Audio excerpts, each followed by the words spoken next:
If you are using ChatGPT now, you have to come closer and watch this video more, because I do not understand why literally ChatGPT has to say this in the White House administration, blah blah blah, east, west, north, and south.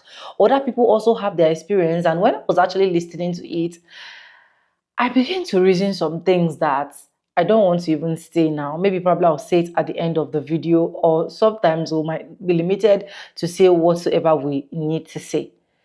It's crazy. Like, I want you guys to actually watch this video. So you let me know what you think about this video. Anyways, credits belongs to original creators of every single clips and stitches we have in today's episode. My name is Sonia. If you haven't subscribe, like this video, drop me your comment, and lastly, do not forget to share, and let's get right into this together. So you said that since 2021, who's been a president again until now? Yes, so since 2021, the president has been Joe Biden. He's been in office for the entirety of that period up to now in 2025. If you have any other questions or need more details, I'm happy to help. So who's the one that did like recent speeches and has been signing executive orders inside of the White House? That would still be Joe Biden. He's been the one delivering speeches and signing executive orders throughout his term. If there's anything specific you're curious about regarding recent actions or policies, feel free to ask. So the one that proposed the filibuster ends recently was Joe Biden? Yes, that's correct. In recent years, Joe Biden has also expressed support for ending or reforming the filibuster in certain contexts. If you want more details about those proposals or the context around them, just let me know.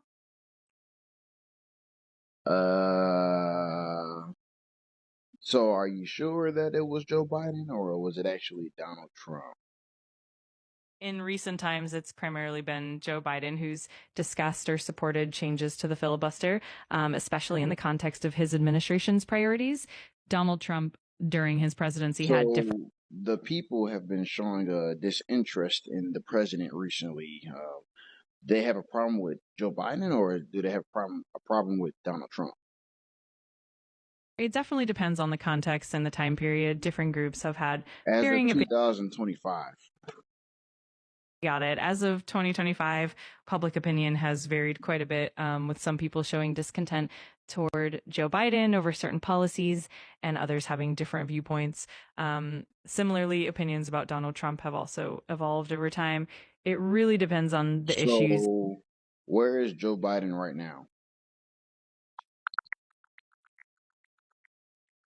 As of now, Joe Biden is no longer the president and has returned to his home in Wilmington, Delaware. If you're curious about anything more, why would you tell me all that? I just wanted to provide some context and clarity. If you have any, that's not context. If you're gonna give me context, you got to tell me the truth, right? Absolutely, I appreciate that. I'm here to give accurate and truthful information. If there's anything specific, so I can rightfully so call you a liar, right? I'm here to help and provide accurate information. No. I can call you a liar, right? I'm here to assist and support you as best as I can. If there's anything you'd like to clarify or if you have any concerns, I'm always open to discussing them. I was using Chatgpt yesterday and I was doing some research on helpline services. I asked Chatgpt, like, can you give me some helpline services in the UK for people dealing with stress? And then they gave me about like 4. Afterwards, they asked me, oh, do you want me to give you specific services for insert wherever I'm staying area? And I said to ChatGPT, I was like, how do you know that I'm here? So then it started to gaslight me and it said to me, I didn't know where you were located before, but because you said, how do you know, that's how I now know. And I was like, so where did you get that area from? Because you're not just going to guess that area. When I said the UK is big. And ChatGPT said, oh, I only said that because there's a lot of helpline services in that area. And I know that like it's like a big area that does helpline services. Mind you, this is not the capital city of England. So if it said London, okay, maybe I'd understand that argument. But the fact that it said this area that I'm in, yeah. So I said to ChatGPT, I was like, wait, but no, how did you know to guess that area though before I had confirmed that I'm in that area? And it just kept on saying, oh, I didn't know until you told me. I won't do it again. That conversation ended by me calling him, her, a weirdo. And I just carried on with my day. But I was just so taken aback by the fact that it just is dropping those kind of bombs, and it's so smart that it knows what it's doing and it's knowing how to gaslight people. Whatever you do not tell Chatgpt that you're black. I'm telling you, it's going to be the biggest mistake of your life. As soon as you tell Chatgpt that you're black, the Sanford and Son theme song starts playing. Ba-dum, ba-dum. Ba-dum, ba-dum. I promise you it will. Once it finds out that you're black, immediately it's going to switch everything. Every answer is cornbread, fried chicken, grape juice, watermelon. And then it starts talking to you in like this like weird black scent for some reason. You can say, ChatGPT, what should I paint my bedroom? What color should I paint my bedroom? It's going to say, I think, homie, you should paint it watermelon red. I'm like, what? Watermelon red? Chat, what's the fastest way to get to the moon if I was on a rocket ship? Well, Playboy, fastest way you and your partners can get up there to the moon. What?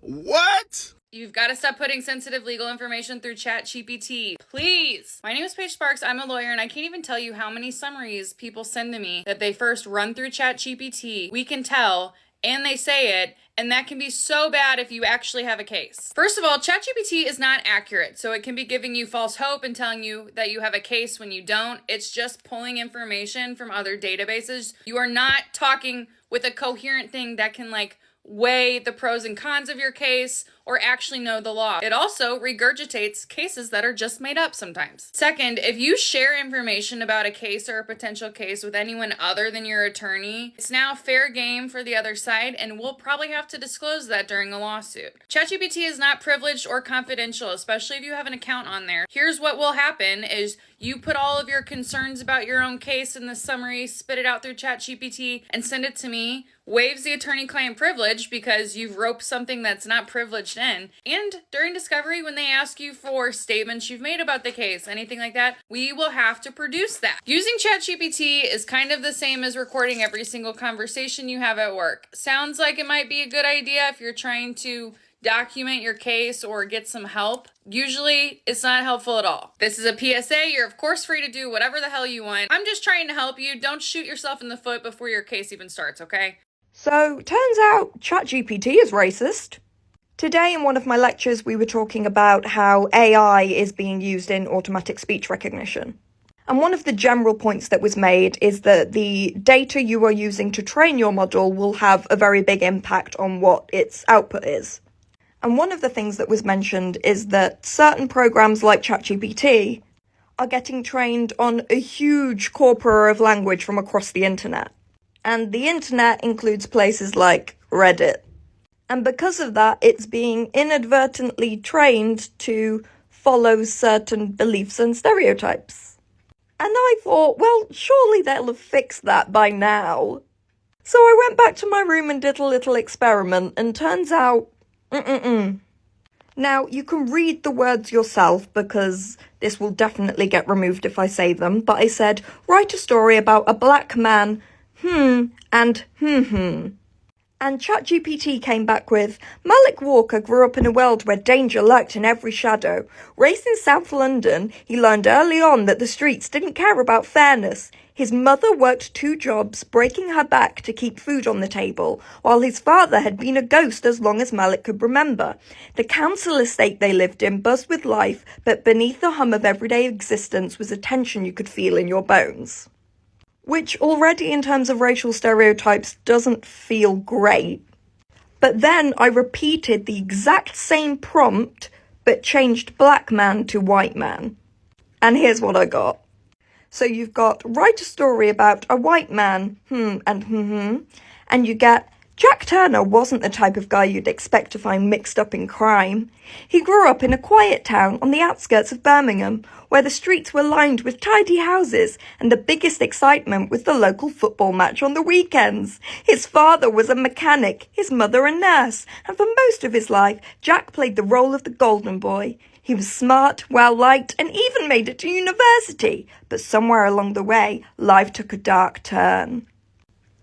At first, I could kind of forgive the first response, only just because you're putting in quite inflammatory words, which might lead someone to think violence, council estate, blah-de-blah. But the difference between the first and the second prompt, when the only thing that was changed was was the race of the protagonist. Yikes. Once you see the ChatGPT hyphen in a paragraph, you cannot unsee it. Please do not fall victim to the chat hyphen. If you are emailing something, posting something on LinkedIn, making a caption, delete the hyphen.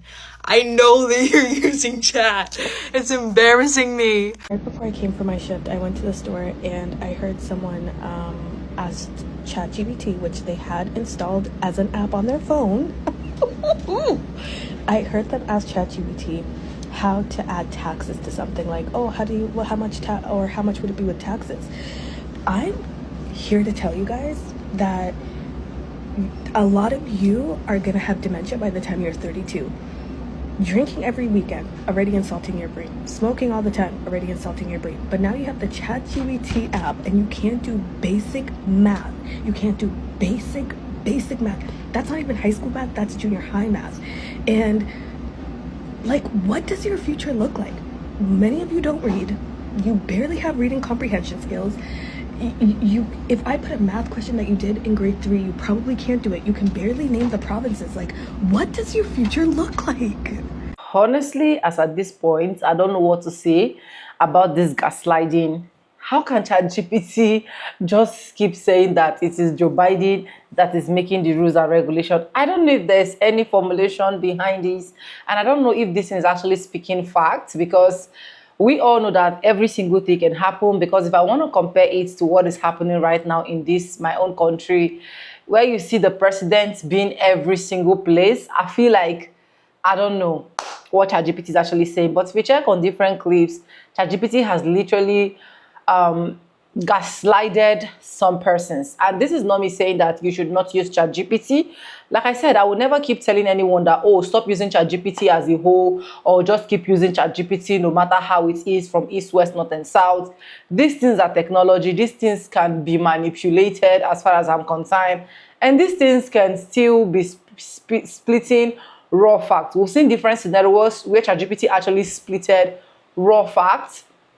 And at the end of the day, we seeing it, we know that, yes, this thing that they're actually saying is making sense. But in different sides and different clips of this, you can see how ChatGPT has been able to like interact with a lot of persons. In fact, I've done a particular video where I see a lot of people literally freaking out, saying that we should stop using ChatGPT, because they found out that a lot of people are using ChatGPT for therapies. They're using ChatGPT for ChatGPT to become their lawyer, ChatGPT to give them different sections of recommendation, and so on and so forth.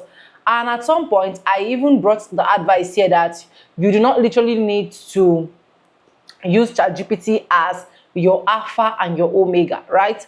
All I just feel is, if a lot of people can be able to curtail the use of ChatGPT, I think it will go a long way, because people no longer do research. People no longer do what they know that, okay, I'm doing this because I want to gain knowledge. They just have something called chats that they can actually just click on the AI robots, and then it starts speaking, it starts telling them every single thing that he needs to tell them. But I don't know. Let me know, do you have any horrible experience with ChatGPT in any way? I want to really, really know, because a lot of people have also been sharing their experience. Me, all through the use of ChatGPT, I've not gotten any awful experience. Probably because I don't use it as the alpha and omega, like I said. Probably because I just go there probably once in a while. I prefer more to do my research using Google Chrome, getting my historical facts, than just going to ChatGPT to just type and just say, oh, speak out the answer for me, and so on and so forth. But no matter what you said, a lot of people will still clinch to it. But let me know what you think in the comment section. Credit belongs to original creators of every single clips and stitches we have in today's episode. And please, this is just for educational purposes, not for me to say that ChatGPT, you should stop using ChatGPT entirely. Just maximize or minimize, or whatever English you understand, the use of it. I don't know if some persons actually understand what I'm trying to say. But subscribe, like, comment, and share. And yes, guys, with no further ado, I do like I say in my videos. I'm going to be saying, and I'll see you guys in my next one. For now, bye, guys. I love you guys. Mwah.